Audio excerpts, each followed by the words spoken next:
ولی کی نبض چیک کرتے ہوئے عثمان زیر لب بولا۔ اس کا چہرہ سرخ دیکھ کر وقار نے عثمان کو تسلی دینا چاہی۔ تو ایسے ہی ٹینشن لے رہا ہے، تھوڑی دیر میں سو جائے گا تو سیٹل ہو جائے گا۔ وقار کے جواب میں عثمان نے ولی کی بند ہوتی پلکوں کو دیکھا۔ کچھ دیر میں ہی وہ نشے میں نیند کی وادیوں میں گم ہو گیا تھا۔ وہ جس کھائی میں پھسلا تھا تو پھر اس کی گہرائیوں میں پھسلتا ہی چلا گیا۔ 3 ماہ پہلے وہ جو سگریٹ پینے سے انکاری تھا، محض 3 ماہ کے قلیل عرصے میں وہ چین سموکر بن چکا تھا۔ 3 ماہ پہلے زندگی کا سگریٹ کا کش چرس سے بھرا تھا اور اب جیسے سموکنگ اس کی روٹین میں شامل تھی۔ اگر کوئی اس سے پوچھتا تو وہ کہتا کہ اسے سگریٹ پسند نہیں، اور یہ حقیقت بھی تھی کہ 3 ماہ بعد بھی وہ چاہتے ہوئے پھیپھڑوں کو سگریٹ کے دھوئیں کے ذائقے سے پسند نہیں کروا سکا تھا۔ اس کے باوجود وہ پوری کوشش صرف کر رہا تھا ان پھیپھڑوں کی دوستی سگریٹ کے دھوئیں سے کروانے کی، اور وہ ہر کام کر رہا تھا جو اس کے وجود پر سے مڈل کلاس ہونے کا لیبل اتار سکے۔ اسی مڈل کلاس کا لیبل وہ خود پر سے اتارنے کے لیے پچھلے 3 ماہ سے چرس بھرے سگریٹ پی رہا تھا۔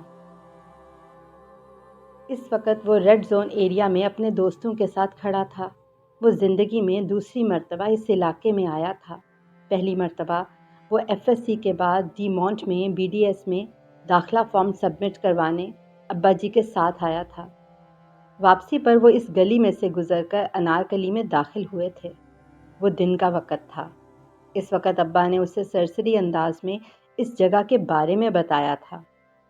تب اس نے ابا کے پیچھے قدم اٹھاتے حیرت سے اپنے دائیں بائیں نظر ڈالی تھی۔ جس سڑک سے وہ گزر رہے تھے دراصل وہ ایک گلی نما سڑک تھی جس کے دونوں اطراف میں دکانیں تھیں۔ دکانوں کے اوپر 2 سے 3 منزلہ عمارتیں تھیں۔ لاہور میں یہاں خاصے پرانے طرز پر تعمیر کی ہوئی عمارتیں، جگہ جگہ سے اکھڑے پینٹ اور سیمنٹ۔ ابا، اس جگہ پر گانے بجانے ہوتے ہیں؟ وہ چاہتے ہوئے بھی ابا کے سامنے مجرے کا لفظ زبان سے نکال نہیں پایا تھا۔ ابا، یہ فلموں سے تو بہت فرق لگ رہا ہے۔ اس کے ذہن میں فلموں میں دکھائے جانے والے مجرموں کو لے کر بہت سی فلموں کے سین چلنے لگے تھے۔ یہ بازار شام میں آباد ہوتے ہیں، ابا نے چلتے ہوئے مختصر بتایا۔ 3 سال بعد وہ اپنے دوستوں کے ساتھ رات کے 10 بجے اس علاقے کی اس گلی میں کھڑا تھا جس جگہ وہ ابا کے ساتھ گزرا تھا۔ نیت کے فرق سے انسان کی نظر بدل جاتی ہے، بے ساختہ ہی اس نے سوچا۔ 3 سال پہلے وہ ان عمارتوں کی کھڑکیوں سے اندر جھانکنے کی کوشش کرتا، ابا کے ساتھ پیدل چل رہا تھا۔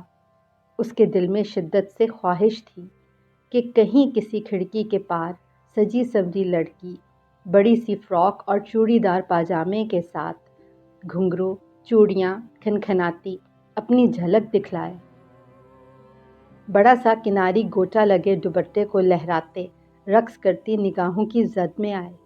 لیکن وہ یہ منظر دیکھنے میں ناکام ہوا تھا، اور آج وہ ایک کھڑکی پر لہراتے سبز رنگ کی کرن لگی فرل والے ریشمی پردے کو دیکھ کر ابا کی بات سوچ رہا تھا۔ واقعی ابا نے ٹھیک کہا تھا، یہ بازار رات کو ہی آباد ہوتے ہیں۔ آئیں صاحب، تشریف لائیں، دلارا یاد فرما رہی ہیں۔ براؤن کلف لگے شلوار قمیض میں ملبوس وہ آدمی ان کے قریب آ کر بولا تھا۔ آدھی رات گزر چکی تھی۔ جہاں پورا شہر نیند میں ڈوبا ہوا تھا، وہ اس وقت بادشاہی مسجد سے 3 کلومیٹر کی دوری پر ایک علاقے کی چھوٹی سی سڑک پر کھڑے تھے۔